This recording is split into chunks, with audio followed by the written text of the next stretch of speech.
유로스펙이 아마 다음 주에 일반용 유로스펙이 그 업그레이드 버전이 출시가 될 겁니다. 그 지금 사용해 보신 분들은 기존에 우리 그 S형 유로스펙보다 좀 더 편리하다 이런 얘기들을 제가 좀 많이 들었습니다. 유용한 기능이 추가되어 있다는 그런 얘기를 들었고요. 일단 뭐 해상도가 훨씬 더 좋아졌기 때문에 UI적인 측면에서 더 고급스러운 느낌을 가지고 있습니다. 오늘 이제 제가 설명드릴 내용은 이제 업그레이드된 버전에 들어가 있는 기능들을 소개해드리고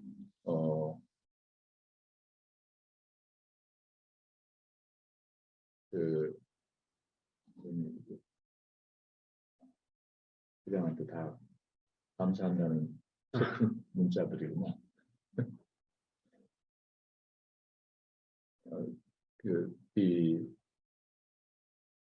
이게 이제 어떠한 그 정보들을 제공하고 있는지를 설명드리도록 그렇게 하겠습니다. 제가 샘플 레파를 불러와서 올려놨어요. 이게 이제 요번에 이제 업그레이드 하면서 많은 기능들이 좀 추가가 되고 또 그 파일 저장하는 방식이 바뀌었습니다.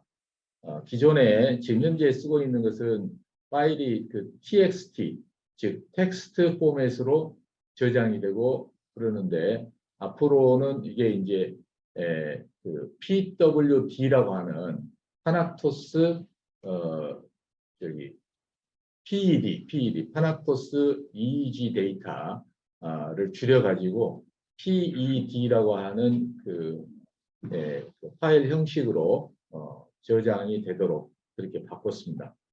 그래서 기존에는 뭐 한글이나 워드 이런 데에서 이 뇌파 측정한 파일을 불러와서 읽을 수가 있었어요. 그러면은 숫자들이 그냥 쫙 떴었죠.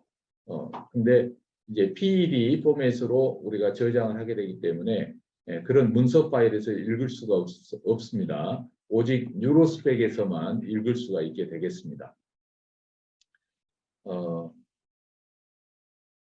그래서 이 데이터 파일에 대해서 저희가 그렇게 한 것은 일단 개인정보가 보호가 될 수가 있어요. 첫 번째.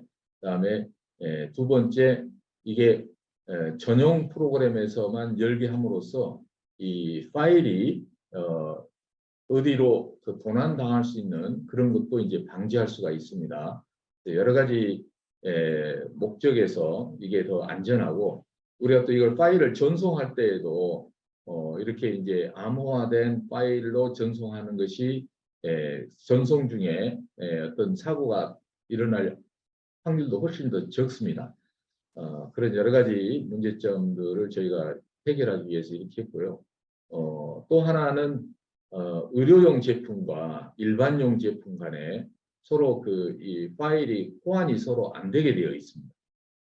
지금은 그냥 호환해서 쓸 수 있게끔 되어 있습니다만은 이것을 저희가 이제 막기 위해서 이렇게 이러한 조치를 취하게 된 것입니다. 그래서 의료용 제품에서 측정한 뇌파 파일은 일반용에서 읽을 수가 없고 일반용에서 측정한 것 역시 의료용에서 읽을 수가 없게 되어 있습니다.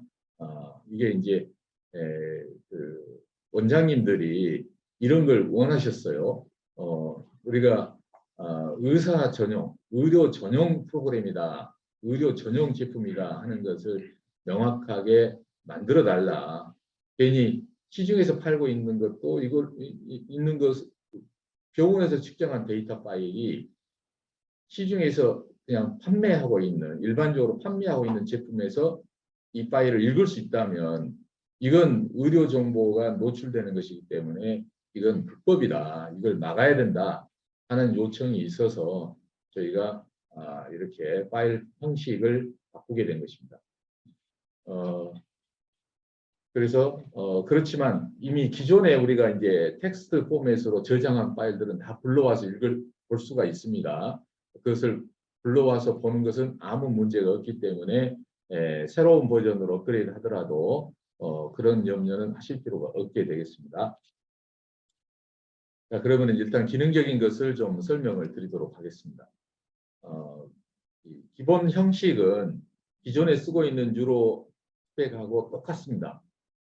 그래야 여러분들이 별도의 학습이 필요 없이 바로 사용할 수 있기 때문에 그러한 그 기본적인 이 UI 인터페이스라든가 이런 것들은 똑같게 만들었습니다. 단지 이제 디자인을 조금 바꿨고 기능적인 것을 좀 추가한 것이 있습니다.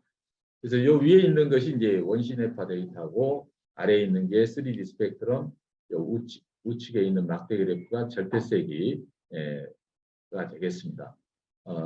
여러분들이 S20으로 측정한 데이터하고 S로 측정한 데이터가 로 데이터를 딱 봤을 때 완전히 다르다는 것을 알 수가 있습니다.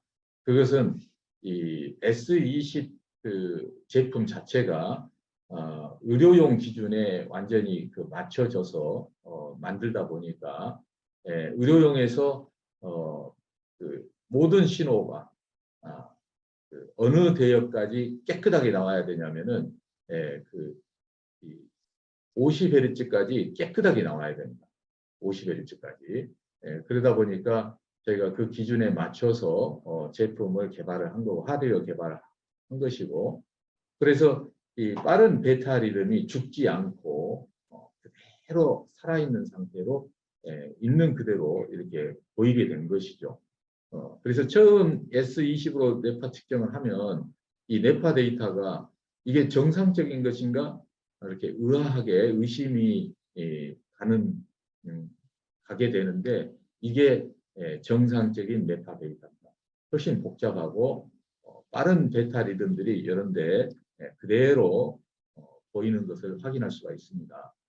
그래서 이것은 우리가 정말 그 눈으로 봐가지고는 분석하기가 참 어려운 그런 모습으로 되어 있습니다. 지금 현재 이것은 제가 샘플로 이렇게 지금 보여드리고 있는 것은 정철우 그 본부장님이 보내주신 데이터입니다. 정철우 본부장님이 측정한 뇌파 데이터가 워낙 깨끗하게 잘 나왔기 때문에 이걸 제가 이제 샘플로 사용하기 위해서 좀 얻었어요. 얻어서 보여드리고 있는 것인데 이게 지금 현재 보여드리고 있는 것은 이 개안 데이터 상태고 이것을 제가 커서를 쭉 옮겨서 보면은 이제 폐안 데이터 상태가 나옵니다.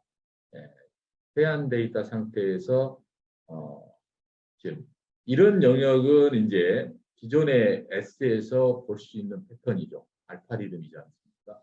알파 리듬. 기존의 S에서도 볼 수 있었습니다만은 이런 다른 영역들을 보면은 굉장히 빠른 리듬들이 같이 섞여 있어요. 그래서 기존 S에서는 볼 수 없었던 신호들이 여기에 나오고 있습니다. 여기에 보시면 훨씬 더 복잡한 파형들이 있고 이제 툭툭 튀는 파형도 있고 그러는데 이게 이제 S 제품이 갖고 있는 특징이 되겠습니다.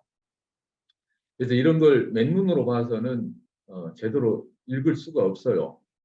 그래서 반드시 이 스펙트럼 분석을 통해서만 그 속에 어떤 내용들이 들어있는가를 확인할 수가 있게 되겠습니다. S는 우리가 이렇게 잘 찍은 뇌파들은 그냥 로 데이터만 봐도 이 사람 몇 헤르츠다 이걸 금방 알 수가 있는데 S20에서는 그게 안 됩니다. 그래서 반드시 스펙트럼을 참조해서 이것을 분석해야 된다. 시죠. 한번 보면은 여기 이제 S처럼 이렇게 산맥 같은 리듬이 계속 지속적으로 나오는 것을 확인할 수가 있습니다. 그래서 이것은 현재 9Hz 리듬이고 S랑 똑같이 이렇게 찝으면 이게 하얀 선이 나타나고 밑에 보면은 이 지점이 9Hz 약 50초 측정 개시에서 50초 되는 지점이고 밑에가 안 보이네.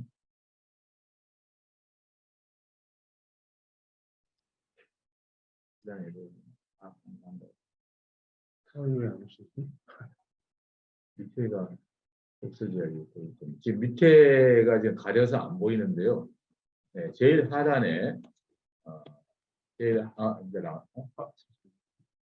시간이가 나왔는데 좀 예, 예, 여기 하단에 예, 50초 V헤르츠, 좌측은 16.92 마이크로볼트, 우측은 14.86 마이크로볼트라고 이렇게 표시가 되어 있습니다. 예, 그래서 이 지점에 대한 정보가 밑에 표기가 되어 있습니다. S에서는 이렇게 찝은 창에 대해서만 정보가 나왔었거든요. 그래서 그것을 수정했어요. 좌측 내와 우측 내 정보가 같이 나오게끔 이렇게 바꾼 겁니다. 그리고 이제 이게 이제 이렇게 명확하게 안 나타나는 또 뇌파들이 많이 있지 않습니까? 그리고 이제 베타파가 이렇게 뚜렷하게 나타나게 되기 때문에 이렇게 베타 대역에서 살아있는 신호들이 많이 눈에 띄게 되어 있습니다. 그래서 우리가 이제 이것을 보다 더 명료하게 좀 한눈에 볼 수 있게 하려면은 2D 스펙트럼으로 보게 되면은 요 기초율동 주파수를 아주 쉽게 찾을 수가 있어요. 2D 스펙트럼으로 보기 위해서는 일단 범위를 설정해야 됩니다. 이렇게 원시 뇌파에다가 커서를 놓고 우측 마우스 단추를 누르면 범위 선택이라고 하는 메뉴가 뜹니다. 이걸 선택하면 영역을 선택하라고 하는 창이 열리고 여기서 눈을 감고 있는 폐한 구간을 시간을 입력하면 됩니다. 그래서 우리가 일반적으로 눈을 떴다 감았다 하는 5초를 빼거든요. 그래서 이번 S20에서는 폐한 시간이 60초입니다. 우리가 S에서는 40초 했었는데 S20에서는 40초, 60초, 40초 이렇게 폐한 시간을 늘렸어요. 그래서 45초에서 95초. 우리가 처음 40초가 있기 때문에 폐한이 끝나는 시간은 측정 시작에서부터 100초대가 되거든요. 100초.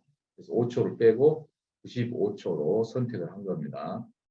이렇게 범위를 선택하면 기존의 뉴로스펙처럼 파란색으로 변하게 되고 이렇게 선택한 다음에 그래프 메뉴에 가서 2D 스펙트럼이라고 하는 것을 선택하게 되면은 이렇게 2D 스펙트럼이 나오게 됩니다.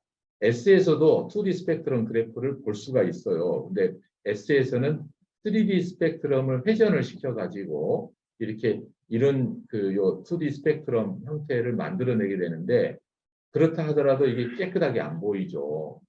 산맥들이 겹쳐져 있다 보니까 제대로 볼 수가 없습니다. 하지만 S20에서는 2D 스펙트럼으로 보면은 이렇게 기초율동 피크를 이렇게 깨끗하게 볼 수가 있습니다.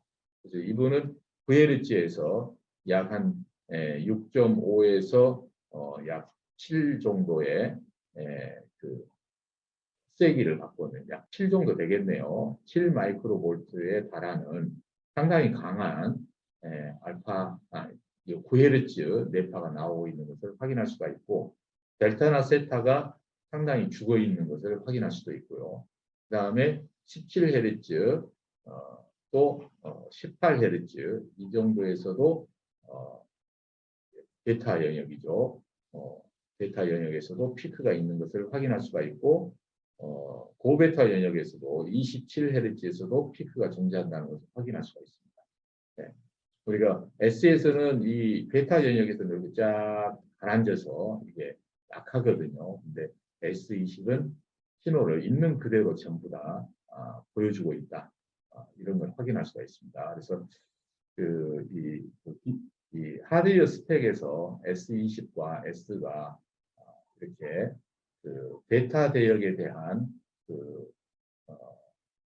처리가 상당한 차이가 있다는 것을 알 수가 있습니다. 그래서 이렇게 2D 스펙트럼이 보시면 잔해와 운의 그림을 한꺼번에 보여주고 있어요. 빨간색이 운의 그래프가 되겠고 파란색이 잔해 그래프가 되겠습니다. 그래서 이게 어느 쪽이 더 강한가 하는 것도 바로 한눈에 알 수가 있죠. 지금은 운해가 약간 강한 정도로 나오고 있는 것을 확인할 수가 있습니다. 이게 이제 2D 그래프를 볼 수가 있고요. 우리가 이제 절대세기라든가 상대세기라든가 이런 것들을 우리가 옆에 이제 우측 막대 그래프나 파이 그래프로서 확인할 수가 있는데 이게 이제 대칭 관계까지 보려면은 요 숫자들을 다 서로 비교해야 되지 않습니까? 그거를 한눈에 할 수 있게끔 브레인 맵이라고 하는 것을 개발을 했습니다. 그래서 여기 보시면 절대세기, 또 상대세기 이게 있고 여기 수치들이 이렇게 다 나옵니다. 그래서 운의 절대세기 델타파는 3.13, 그다음에 그 3.13 대 3.64, 세타는 3.48 대 3.94 이렇게 숫자가 다 제시가 되고 이게 색상으로 표시가 되어 있습니다. 그래서 대칭 관계가 대칭성이 제대로 균형이 잡혔느냐, 균형이 깨졌느냐 하는 것을 색상만 보고도 쉽게 판별할 수가 있고 이게 절대세기로 볼 것인지 상대세기로 볼 것인지 이걸 바로 한꺼번에 볼 수 있게끔 이러한 기능이 추가가 되어 있습니다. 이게 업그레이드 버전에서 나오는 기능입니다. 아직 여러분들한테는 현재 1.0 버전에는 들어가 있지 않습니다. 다음 주에 저희가 이것을 업그레이드 버전을 올려놓겠습니다. 그래서 이렇게 이제 절대세기와 상대세기를 대칭 밸런스까지 함께 넣어가지고 한눈에 볼 수 있도록 토모 그래프를 저희가 만들었습니다. 그래서 여기는 우리가 이미 범위 영역을 설정을 해놨기 때문에 폐한 구간에 대한 것이 이렇게 나오고 있는 것이죠. 그래서 이제 범위 구간을 계한 쪽으로 바꾸게 되면은 이게 그래프가 계한 시의 데이터로 바뀌게 됩니다. 그래서 여러분들이 한 가지 우리가 계한 상태가 두 가지가 두 번 있지 않습니까? 제일 처음에 측정 시작했을 때 계한과 폐한한 다음에 다시 뜨는 2차 계한, 1차 계한과 2차 계한 두 가지가 있는데 1차 계한은 여러분들이 피검자한테 보여주기 위한 용도로 쓰이는 거예요. 그걸 보고 자기 자신의 자세를 바로 잡아라. 그 목적으로 쓰이는 것이니까 그것을 분석용으로는 사용하지 마시고 2차 계한을 분석용으로 사용하시기 바랍니다. 2차 계한을. 우리가 이제 이 사람이 참 잘 잤느냐 못 잤느냐 즉 알파 블로킹이 정상적으로 이루어졌는지 역전됐는가를 알려면은 우리가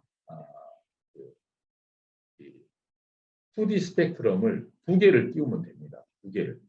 하나는 폐한 상태의 2D 스펙트럼, 그다음에 또 하나는 계한 상태의 2D 스펙트럼을 띄우면 돼요. 어떻게 띄우느냐? 뉴로스펙 프로그램을 두 번 실행시키면 됩니다.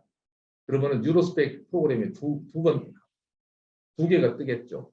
두 개가 뜨면은 각각의 창에서 2D 스펙트럼을 한쪽 뉴로스펙에서는 폐한 2D 스펙트럼을 띄우고 한쪽 뉴로스펙에서는 계한 뉴로스펙을 2D 스펙트럼을 띄워가지고 그 두 개의 데이터를 비교하면은 금방 여러분들이 알 수가 있어요. 또 그렇게 해놓고 브레인맵을 띄우잖아요. 같이 각각.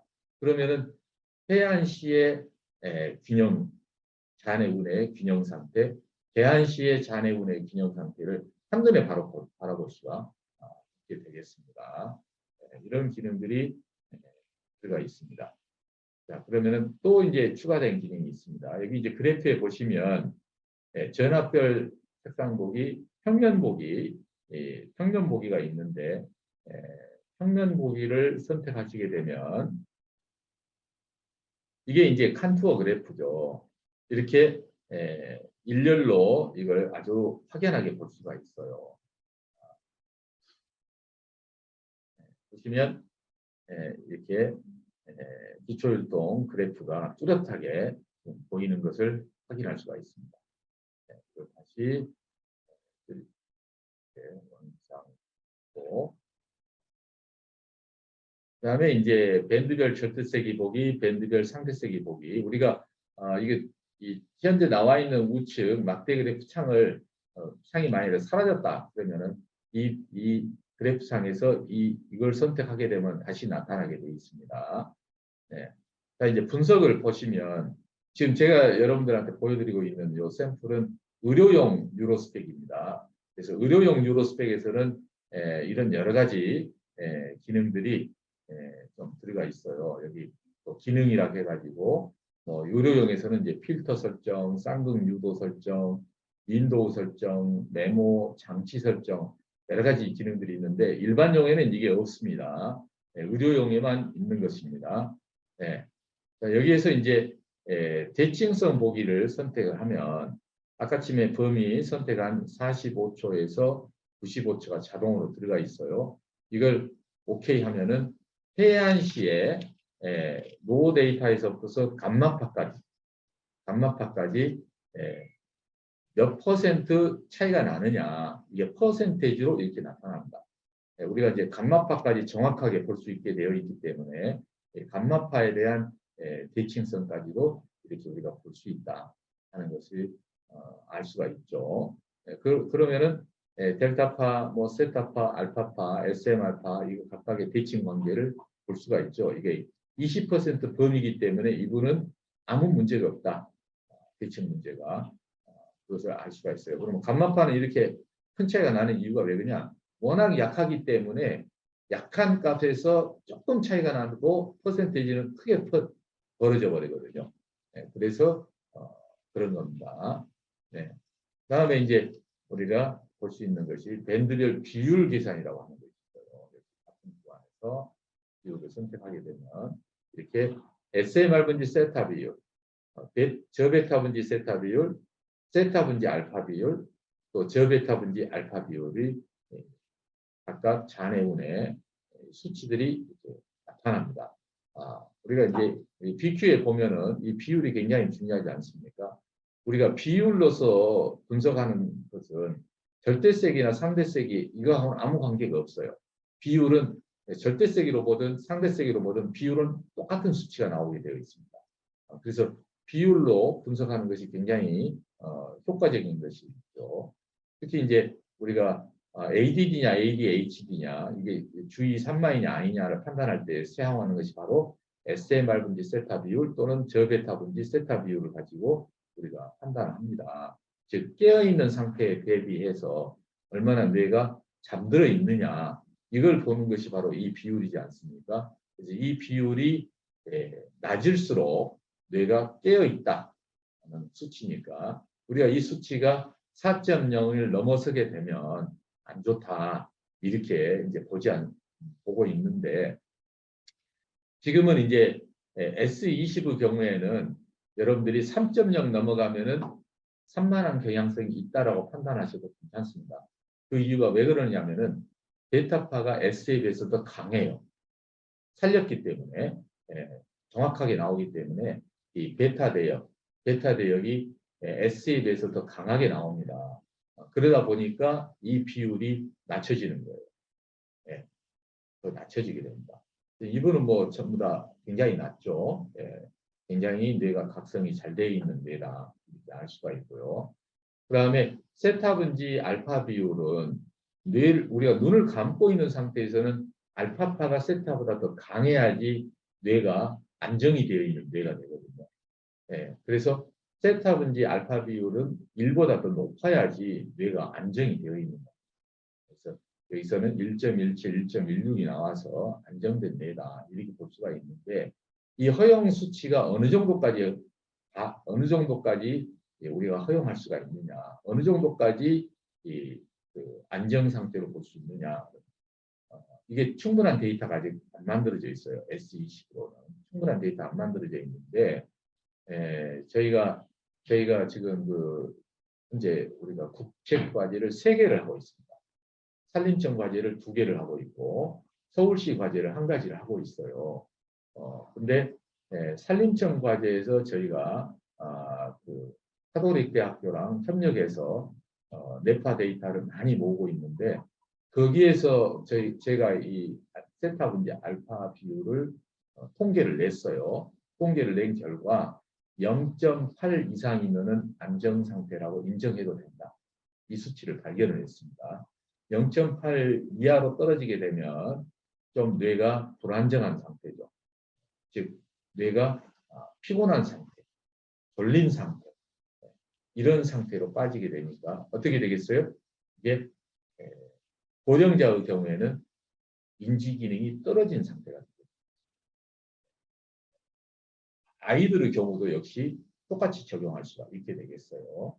예, 그래서 이 세타 분지 알파 비율이 상당히 중요한 비율이구나 하는 것을 알 수가 있고, 저베타 분지 알파 비율도 역시 저베타에 비해서 알파파가 워낙 강하기 때문에 이게 무조건 1.0은 넘어야 되는데 1.0보다 어느 정도 높아야 되느냐?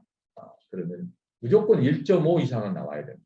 무조건 1.5 이상은 나와야 이게 좀 뇌가 안정된 상태다 알 수가 있습니다. 그래서 이처럼 이제 2.0이 넘어가면은 확실하죠. 가장 2.0이 넘었을 때의 뇌의 안정성, 그다음에 어느 정도의 각성된 상태, 이런 것이 되겠습니다. 그래서 이게 자세히 보시면 알파파가 여기 두 군데가 있는데 이게 세타에 대한 비율과 저베타에 대한 비율이에요. 그리고 세타파도 역시 세타파 3개가 나와 있습니다. SMR도 이제 베타 대역이니까 2개가 나와 있다고 보면 되겠죠. 저베타에 대한 것과 알파에 대한 것이 있습니다. 베타를 기준으로 보더라도 세타에 대한 것과 알파에 대한 것이 있어요. 즉 세타파, 알파파, 저베타파가 상호 비교 관계를, 비율 관계를 여기서 지금 보여주고 있는 것이기 때문에 한 가지 비율만 보고 판단하시면 안 되고 이 4가지의 비율을 전체를 보고 판단을 하셔야 된다는 것입니다. 여러분들이 S20으로 측정을 하시면서 이것에 대한 통계 데이터를 만들어 보시면 굉장히 좋은 공부가 될 것입니다. 그 다음에 이제 이 분석 기능에서 들어간 것이 코히어런스입니다. 코히어런스 역시 해안 구간에 대해서 코히어런스를 한번 봐보겠습니다. 이렇게 그래프가 나와 있어요. 이 코히어런스라고 하는 것은 이 좌측 내하고 우측 내에서 특정 주파수가 얼마나 똑같게 나오느냐, 얼마나 똑같게. 우리가 그 상관성, 우리 이제 BP에서 보면 동시성이라고 제가 그것을 번역을 해놨는데 그것은 correlational coefficient거든요. 상관계수.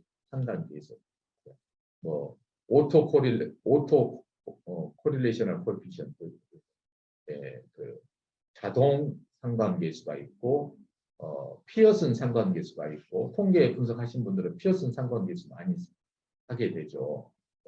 자기 상관계수 뭐 이런 여러 가지 것들이 있습니다. 여기서는 이제 자기 상관계수를 이제 보는 것이죠. 보는데 이게 이제 좌측 내와 우측 내에서 어떤 그 특정 주파수 신호가 얼마나 동시에 똑같게 나왔느냐, 이걸 보여주는 거예요. 우리가 이제 45초에서 요 95초 구간 내에서 각 주파수별로 이게 매 순간 똑같게 나왔으면은 이게 1이 되는 거예요. 1이. 똑같게 지속적으로 쭉 나오면 1이 나옵니다. 1이. 근데 듬성듬성 나오잖아요. 그러면 이게 1이 안 나와요. 또 한쪽에서 나오고 다른 쪽에서 안 나왔다. 그러면 역시 1이 안 나옵니다. 그럼 이게 우리 뇌의 어떤 특성을 보여주는 것이냐? 좌뇌와 우뇌의 신경망 연결을 보여주는 겁니다. 그 특정 주파수에 대한. 그래서 아까 전에 봤다시피 이분의 2D 스펙트럼을 제가 같이 보여드리겠습니다. 2D 스펙트럼을 보면 2D 스펙트럼에서 나타난 특성은 9Hz의 피크가 있었잖아요. 9Hz가 기초율동 베이직 리듬이고 이게 다머넌트 리듬이에요. 가장 강하고 이 60초 동안에 지속적으로 나온 리듬이기 때문에 우리가 이것을 지배 주파수라고 부릅니다. 그러면 이게 얼마나 잔해하고 우운해에서 꾸준히 똑같이 나왔느냐 하는 것을 보려면은 이 코헤런스 그래프를 봐야 됩니다. 이 코헤런스를 우리나라 말로 표현한다면은 일관성 그래프라고 생각하시면 됩니다. 일관성. 우리가 어떤 사람이 행동을 하는데 저 사람 참 모든 행동이 일관성이 있어. 일관되게 행동을 해. 이렇게 얘기하잖아요. 네. 그럼 VLG에서의 이 사람의 코헤런스 수치가 0.91 정도 나왔습니다. 굉장히 높은 거죠. 네. 그러니까 여러분들이 이해하기 쉽게 얘기한다면 이 폐해한 구간 동안에 VLG 리듬이 91% 일관성 있게 나왔다. 이렇게 얘기할 수가 있는 것이죠. 이게 건강한 사람들은 다 이렇게 나옵니다. 그 기초율동 리듬에서 주파수에서 코헤런스 값이 1에 가깝게 나와야 이게 잔해와 우운해의 신경망 연결이 정확하게 되어 있는 것이고 건강한 뇌 이렇게 판단할 수가 있습니다. 이게 이제 나이가 들잖아요. 그러면 이게 코헤런스 값이 뚝 떨어져요. 뚝 떨어집니다. 이게 노화의 증거죠. 뇌가 건강하지 않는 사람들, 즉 잔해와 우운해의 신경 연결에 문제가 있는 사람들은 이 피크는 나타나도 그 피크에서의 일관성 수치가 뚝 떨어집니다. 그래서 그런 사람들은 기초율동은 있지만 잔해와 우운해가 그 기초율동 리듬을 일관성 있게 만들어내지 못한다는 것이죠. 일관성의 가장 대표적인 것은 일관성이 1인 가장 대표적인 것은 레이저 빔이에요. 레이저 빔. 우리가 이제 그 포인터로서 사용하는 빨간색 레이저 그 포인터가 있잖아요. 그 레이저 그것은 비치면은 이 빛이 흩어지지 않아요. 왜 그러냐면은 그것은 한 가지 주파수로만 딱 빛이 만들어져 있거든요. 한 가지 주파수로. 그래서 레이저는 코헤런스가 1입니다. 1. 네. 그 의미를 아시겠죠? 일관성이 1이라는 것에 대한 의미를 정확하게 아시겠죠? 네. 그래서 이런 이제 뭐 여기 보시면은 아까쯤에 그 17, 18Hz에서 피크가 있었다. 여기 보시면 17과 18에서 피크가 솟구쳤잖아요. 여기서도 보시면 18에서 코헤런스가 0.75, 73 정도로 올라갔습니다. 뚝 떨어지다가 그 다음에 여기 27에서도 피크가 있다고 했거든요. 이제 27에서도 역시 뚝 떨어지다가 솟구쳤어요. 그래서 이렇게 우리가 2D 스펙트럼에서 약간 솟구친 부분에 코헤런스 값들이 보면은 뚝 떨어지다가 다시 솟구치고 그러한 결과치를 볼 수가 있죠. 즉 이분은 이런 점에서 잔해 운의 연결 신경망이 정확하게 잘 돼 있다. 즉 건강한 뇌를 가지고 있다는 것을 우리가 확인할 수가 있는 것입니다. 네. 그래서 우리가 이제 상관계수, 우리가 상관성 수치라고 불러야 되겠죠. 그 상관성 수치와 그러면 일관성 수치는 전혀 다른 겁니까? 이런 질문을 할 수가 있겠죠. 아니요. 굉장히 밀접한 관계를 갖고 있습니다. 네. 상관성 수치와 이 일관성 수치의 평균값이 거의 비슷해요. 거의 비슷합니다. 네. 그래서 이 상관성 수치가 높은 사람들은 이 일관성 수치가 높게 나타납니다. 네, 높게 나타납니다. 그래서 상관성 수치는 우리가 이제 뉴로스펙에서도 상관성 수치를 계산해서 보여줄 수가 있는데 상관성 수치는 코헤런스 일관성 수치는 주파수에 대해서 일관성이 있느냐 없느냐를 보여주는 것인데 상관성 수치라고 하는 것은 시계야. 시간상에서 동시에 나왔느냐 안 나왔느냐 이걸 얘기하는 거예요. 시계요. 시간상에서 어떤 특정 시간에서 이 신호가 좌측에서 우측에서 똑같게 동시에 나왔느냐 이걸 얘기하는 것이고 일관성은 주파수로서 그걸 보는 거예요. 주파수로서. 그래서 우리가 상관성과 일관성이 서로 긴밀한 관계를 갖고 있는 건데 보는 관점이 시간상에서 보느냐 주파수상에서 보느냐 그게 차이가 있다. 이렇게 이해하시면 되겠습니다.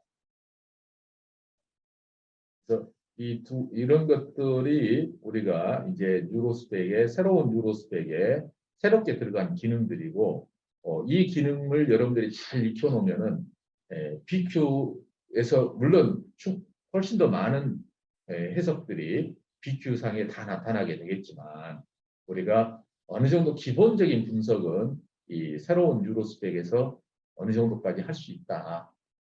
우리가 그 정도의 분석 기능을 집어넣어줬다 하는 것을 여러분들이 이해하시고 이 뉴로스펙을 적극적으로 사용해 주시기 바랍니다. 이걸 사용을 해야 여러분들이 뇌파를 제대로 공부할 수가 있습니다. 예. 그리고 S형 뉴로스펙은 없습니다. S형으로 이것을 또 만들 것이냐? 그건 안 합니다. 저희가 자꾸 과거에 붙잡히는 느낌이 있기 때문에 앞으로 저희가 나가야 되거든요.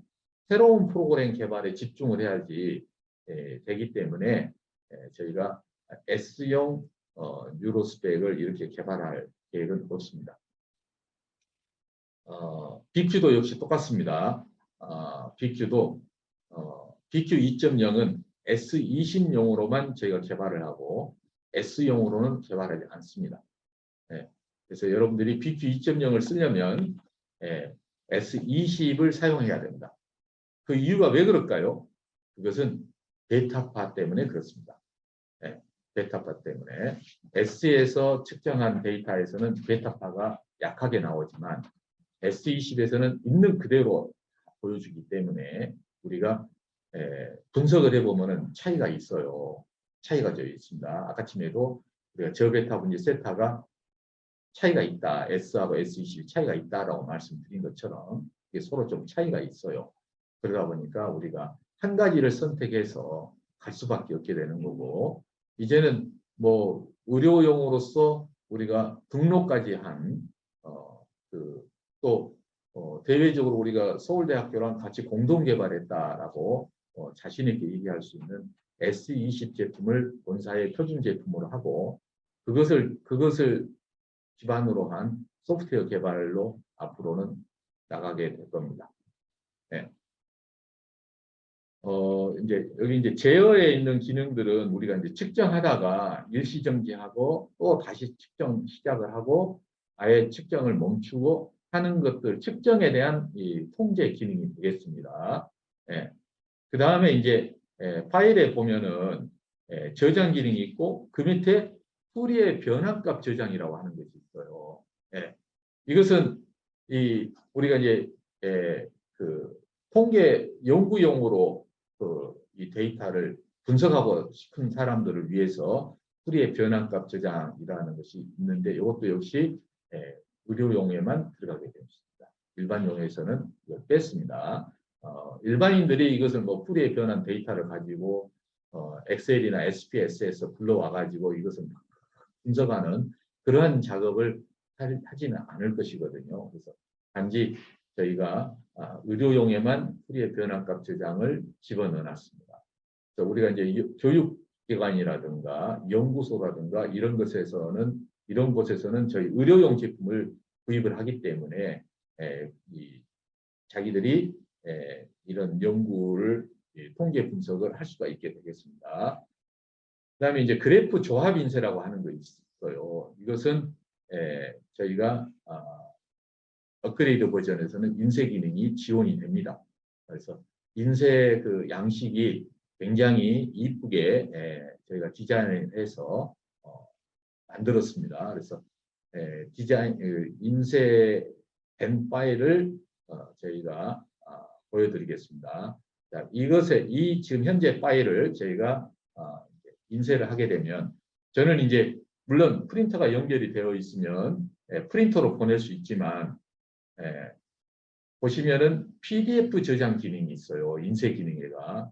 그래서 이제 우리가 그 피검자한테 종이로 프린트해서 주는 것보다는 PDF로 출력을 해서 PDF로 그 사람한테 주게 되면은 카톡이나 뭐 이런 걸로 그냥 그 사람한테 넘겨주면은 그 사람의 카톡에서 그것을 볼 수가 있어요.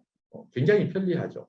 한번 보여드리겠습니다. 자, 그래프 조합 인쇄 기능을 선택을 하게 되면은 프린터를 선택하라는 것이 나옵니다. 여기서 프린터를 선택하지 않고 메뉴에 보시면은 마이크로소프트 프린트 투 PDF라고 하는 것이 있습니다. 네, 이걸 선택하게 되면은 출력이 PDF 포맷으로 출력이 되게 됩니다. 네, 종이로 출력되지 않습니다. 프린터기로 출력이 안 되고 PDF 파일로 이게 저장이 되게 돼요. 그래서 여기서 이제 3D 스펙트럼까지도 출력할 거냐? 이거 이제 선택 옵션으로 되어 있는데 일단은 제가 3D 스펙트럼까지 포함을 해서 출력을 해 보겠습니다. 이렇게 해서 인쇄 버튼을 누르게 되면은 PDF로 저장을 하게 되는데 이름을 선택을 하세요 하는 것이 나옵니다. 제가 JJJ 세이브해서 저장을 했습니다. 네, 이렇게 되면은 여기서 프로세싱을 하고 네, 이게 저장이 됐습니다. 그러면 그 PDF 파일을 제가 불러와서 보여드리겠습니다. 잠깐 기다리세요.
자, 보이시죠?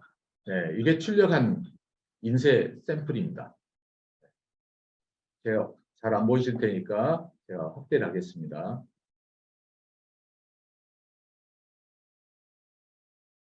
네. 이게 이렇게 멋지게 출력이 됩니다. 해안 데이터, 개안 데이터가 한꺼번에 다 볼 수가 있고요. 실제 프린터로 찍으면 이게 용지에 이렇게 출력이 됩니다. 네, 제가 PDF로 저장해서 지금 보여드리는 거고 보시면은 브레인 맵이 제일 먼저 나옵니다. 해안과 개안에 대한 것이 이분은 뭐 해안, 개안이든 전부 다 아주 균형이 잘 잡혀 있는 그림을 보여주고 있습니다. 네, 그리고 쭉 내려서 보면은 밴드별 비율, 해안, 개안 비율을 다 볼 수가 있습니다. 네. 그리고 2D 스펙트럼 여기 보시면 해안일 때, 개안일 때 스펙트럼을 동시에 볼 수가 있어요. 딱 보시면은 알파 블로킹 정상적으로 벌어졌구나. 이분은 잠을 잘 잔다. 바로 알 수가 있죠. 얼마나 좋습니까? 이게 훨씬 높잖아요. 폐한 때 피크점이 개한 때 뚝 떨어져 버렸습니다. 알파파가. 그래서 알파 블로킹 정상적으로 일어났고 그리고 코헤런스를 같이 볼 수가 있어요. 이렇게. 그러면은 자, 이 9Hz에서 9.1, 0.91 코헤런스 나타난 거 보이고 개한 시에는 재미나죠. 개한 시에는 이게 9Hz가 0.67 정도밖에 안 나옵니다. 뚝 떨어져 버렸죠. 즉 개한 시에는 알파파의 그 피크 우리 시초율동 주파수가 잔해하고 운해에서 꾸준히 잘 안 나온다. 이것을 확인할 수가 있는 것이죠. 대신에 보시면은 6Hz가 0.73 정도로 잘 나오고 있고 12Hz가 높아졌습니다. 재미난 결과죠. 여기 보시면은 폐한 시에는 베타파가 전부 다 코헤런스가 다 떨어졌어요. 알파파가 코헤런스가 높게 나왔죠. 이게 정상. 이게 정상. 왜? 눈을 감고 있기 때문에 알파파가 지배뇌파이기 때문에 뇌가 쉬고 있잖아요. 그러니까 베타파의 코헤런스는 떨어져야지 정상입니다. 근데 눈을 딱 뜨니까 어떻게 됩니까? 베타 대역의 코헤런스가 알파 대역보다 더 높아졌습니다. 눈을 떠서 뇌가 활동하니까 이렇게 나타나는 거죠. 이러한 변화가 정상입니다. 네. 그래서 굉장히 좋은 정보들이 이렇게 등장을 하는 겁니다. 그리고 메모, 우리가 뇌파 측정할 때 이 사람이 어떤 상태였다는 것을 메모를 해놓으면 여기에 기록이 나옵니다. 측정 시간도 표시가 되고 그리고 이게 3D 그래프가 이렇게 같이 출력이 됩니다. 전체 140초 구간에 대해서 전체 스펙트럼이 출력이 됩니다. 이게 인쇄 용지, 인쇄를 하면은 우리가 전체를 그냥 볼 수가 있습니다. 그래서 만일에 여러분들이 지금 현재 우리가 S20용 BQ가 안 나온 상태에서는 이것을 이용을 하세요. 이걸 이용하시면은 얼마든지 기본적인 분석은 할 수가 있으니까 여러분들이 다음 주에 업그레이드되는 유로스펙의 이 기능을 이용을 좀 많이 하셔서 BQ가 없는 것에 대한 것을 메꿀 수가 있게 될 겁니다. 그래서 저희가 지금 이제 BQ를 개발하는데 저도 뭐 만사를 제끼고 만날 사람도 안 만나고 BQ 그 개발에 지금 전념을 하고 있습니다. 그래서 그 BQ 최대한 빨리 나올 수 있도록 노력을 많이 하고 있고요. 지금 현재 간단보기 최종 그 버전은 저희가 확정을 지었습니다. 잠깐 그 샘플을 하나 보여드리겠습니다.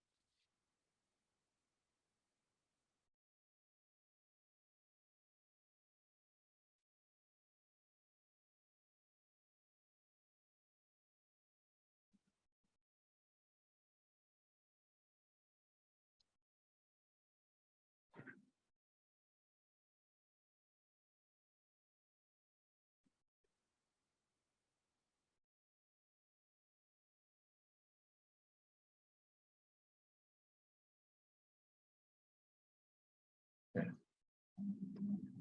이게 이제 여러분들이 이제 받아보시게 될 그 BQ 2.0의 간단보기 샘플입니다. 좀 제일 상단에는 피검자에 대한 정보가 들어가 있습니다. 이름, 생년월일, 성별, 그다음에 측정일, 체중, 키, 혈액형, 시력, 그다음에 증상, 그다음에 복용량까지 해서 한눈에 볼 수 있게끔 해놨고 제일 밑에 보시면은 측정 기관이라고 하는 것이 씁니다. 측정 기관에서 여기 서울 송파센터 그다음에 누가 측정했느냐 관리자가 측정했다 측정자 이름까지 정보까지 이렇게 하단에 나오게 되고 좌측편에는 이렇게 이제 그래프가 제시가 됩니다. 그래서 2D 스펙트럼과 호모그래프 브레인맵 지도가 이렇게 두 개가 같이 보이게끔 이렇게 되어 있습니다. 그래서 여기에서 우리가 바로 대칭성을 바로 판단할 수 있으니까 되어 있고 우측에는 이제 분석한 결과들이 몇 가지가 여기 이제 제시되는데요. 기초율동 주파수하고 세기가 잔해하고 운해에 대해서 표시가 되어 있고 인지 능력이 어느 정도 되느냐. 그래서 네 가지로 구분이 되어 있습니다. 우려냐, 의심이냐. 정상을 우리가 이제 좋음으로 바꿀 겁니다. 좋음, 우수 이렇게 네 등급으로 나눠갖고 막대 그래프로 표시해 주는 것이고요. 수면 상태가 정상이냐, 부족이냐, 결핍이냐 이렇게 세 단계로 표시를 했습니다. 정상이란 말을 좋음으로 전부 다 바꾸기로 했습니다. 이게 이제 좀 의학적인 냄새가 있기 때문에 나머지는 비정상이란 얘기냐 이런 반문이 들어올 수 있어서 일반 용에서는 정상이란 단어를 안 쓰기로 결정을 했습니다. 제가 수정을 못했습니다. 그래서 의료용 BQ 간단보기도 같이 나오게 되는데 거기서는 전부 다 이 질병 명칭으로 다 되어 있습니다. 그래서 완전히 달라요. 정서 상태가 우울이냐 약간 우울이냐, 안정 상태냐, 명랑하냐, 조증이냐, 행동도 부정이냐, 신중하냐, 균형을 잡고 있느냐, 어떤지 안정이 낫겠네요. 긍정이냐, 조급하냐, 이렇게 표현되어 있고, 스트레스는 이게 안정 상태냐, 약간 스트레스를 받고 있느냐, 우려 상태냐, 심각하냐, 이렇게 구별을 했고, 주의 각성 상태로 이제 정상이냐, 이게 산만하냐, 아주 산만하냐, 심각하냐. 여기서 우리가 이제 ADD냐, ADHD냐, 자폐 스펙트럼에 해당이 되느냐 그 단어를 쓰질 않았어요. 이렇게 표현했으니까 산만이 이제 ADD가 되겠고, 아주 산만이 ADHD가 되겠고, 심각은 이제 자폐 수준이 되겠습니다. 내 균형이 이제 정상이냐, 의심스럽냐, 우려 상태냐, 심각하냐. 이렇게 하고 자기 조절이 이제 밑에 그래 점수가 나와 있습니다. 이렇게 점수 나와 있고, 그리고 거기에 대한 자기 조절 분석 총점이 나와 있고, 제일 밑에 보시면은 훈련 모드가 몇 점, 집중력인지 휴식인지 주의력인지 나와 있고, 뇌 건강 지수가 이렇게 점수화돼서 나옵니다. 그래서 90점 이상이면은 아주 좋고, 70에서 점수가 빠졌네. 80점 이상이면은 좋고, 60에서 70이면은 이제 80에서 90이 되겠죠. 뭐가 하나 빠졌네요. 지금 스케일이 약간 수정해야 되겠습니다. 그래서 여기에 이제 이것도 이제 좀 상당히 정확도를 높였습니다. 이 뇌건강 지수 자체를 정확도를 높여서 이 점수만 보고도 여러분들이 판단할 수 있도록 그렇게 개발을 했으니까 이 한 장만 보고도 상당히 많이 여러분들이 분석할 수 있도록 그렇게 개발을 했습니다.